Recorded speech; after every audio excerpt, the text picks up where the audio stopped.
because a hungry dog is an obedient dog. Fox News host Laura Ingraham had on John Taffer of Bar Rescue, a TV show, where he floated a new and innovative way to whip workers into action. Check out this absurdity.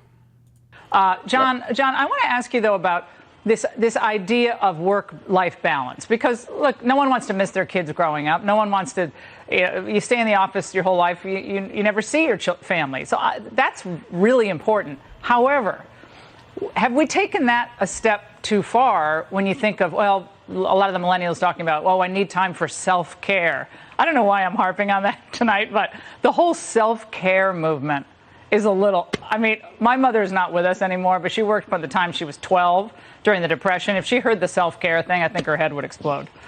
I think that's right. I have a friend in the military who trains military dogs, Laura, and they only feed a military dog at night because a hungry dog is an obedient dog. Well, if we're not causing people to be hungry to work, then we're providing them with all the meals they need sitting at home.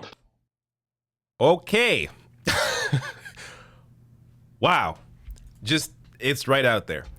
If we're not providing, so basically he's telling people, or he's saying, we should starve our workers so that they will be obedient and continue working for us. This is how the capitalist class feels about the average worker. Now, not everybody that runs a company, runs a business feels this way, obviously, but this is how they treat workers.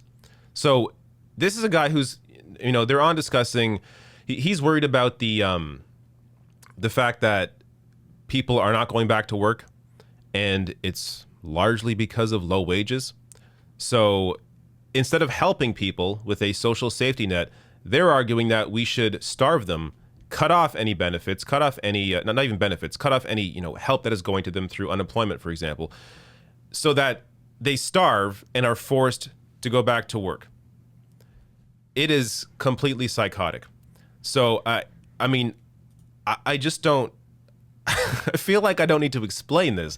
I don't know how anybody watches that clip and thinks he's making a good point, unless you are, one of those capital owners, unless you own a massive business and don't care at all about who works for you, the people that are actually creating the value, that are giving you the money that you're benefiting from.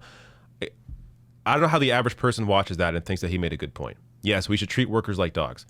Also, on the self-care, this is obviously less important, but Laura Ingraham going off on self-care and having an issue with self-care. Isn't the goal, the goal of society, for me anyways, is for progress, that we should improve society, which means, continued freedoms, improving daily life for the average person.